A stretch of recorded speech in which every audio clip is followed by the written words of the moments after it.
আসসালামু আলাইকুম রহমতুল্লাহ গাইস, আশা করি আপনারা সবাই ভালো আছেন। আমি আলহামদুলিল্লাহ আল্লাহর রহমতে অনেক ভালো আছি। এখন আমি মালয়েশিয়া একটা ইন্ডিয়ান মামা রেস্টুরেন্টে খাবার খেতে যাবো। আপনার সাথে প্রথম থেকে শেষ পর্যন্ত ভিডিও শেয়ার করব। তারপর আমি রেস্টুরেন্টের ভিতরে চলে গেলাম। দেখতে পাচ্ছেন এই রেস্টুরেন্টে আমার একটা বন্ধু কাজ করে, তো আমি আমার বন্ধুর কাছে যাব। এখন আমার বন্ধু দেখে নিজের সামনে নীল কালারের শার্ট পরে আছে। তখন তার সাথে সালাম নিয়ে মোলাকাত হয়ে গেল, কথাবার্তা বলতেছে। বন্ধু কেমন আছো? আমি বলছি আলহামদুলিল্লাহ ভালো, তোমার কী খবর? আমার বন্ধু বলছে কি কেন আসছো, কোনো কিছু লাগবে নাকি? আমি বললাম যে আমাকে আজকে ম্যাগি খাবো, তোমাদের কাছে কী কী ম্যাগি আছে, আমাকে একটা ম্যাগি অর্ডার করে দাও। তখন আমার বন্ধু আমাকে জিজ্ঞেস করলো সাথে পানি কী খাবে।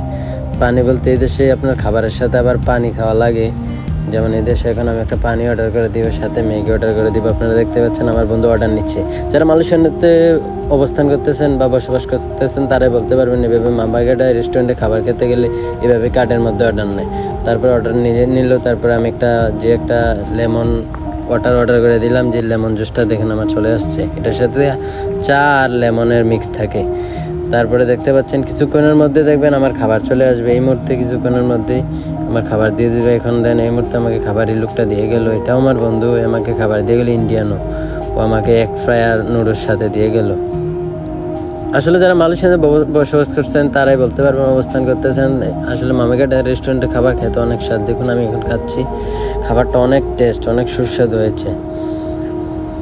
আমি খাবার খাচ্ছি, আস্তে আস্তে খাবার খাচ্ছি। অনেকে আমি ভিডিও করতেছি, অনেকে আমার চেহারা পেয়ে দেখছে। তারপরে আমি সাথে একটা চিকেন ফ্রাই অর্ডার করে দিলাম। চিকেন ফ্রাইয়ের সাথে ম্যাগি খেতে আরও স্বাদ লাগে, ম্যাগি ওরিং খেতে অনেক টেস্ট লাগে। তারপরে আমি গেলাম, আমাকে বললাম আমার একটা ম্যাগি দেন, সাথে ম্যাগি দিয়ে তারপরে একটা ফ্রাইড চিকেনের ছোটো ফ্রাইড চিকেনের দিয়ে দিল উপর দিয়ে।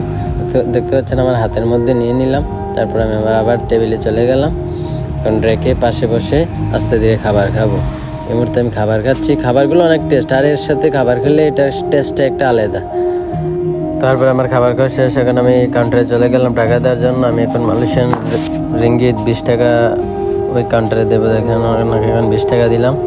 উনি এখন টাকা রেখে আমাকে 7 টাকা ব্যাক করলো। 13 টাকা উনি আমার থেকে নিয়েছে। 13 টাকা বাংলাদেশের প্রায় আপনার কনভার্ট করলে 350 টাকার মতো আসে। তারপরে আমি খাওয়া দাওয়া করে রুমের দিকে রওনা দেওয়া শুরু করে দিলাম। আমি রুমের দিকে চলে যাচ্ছি।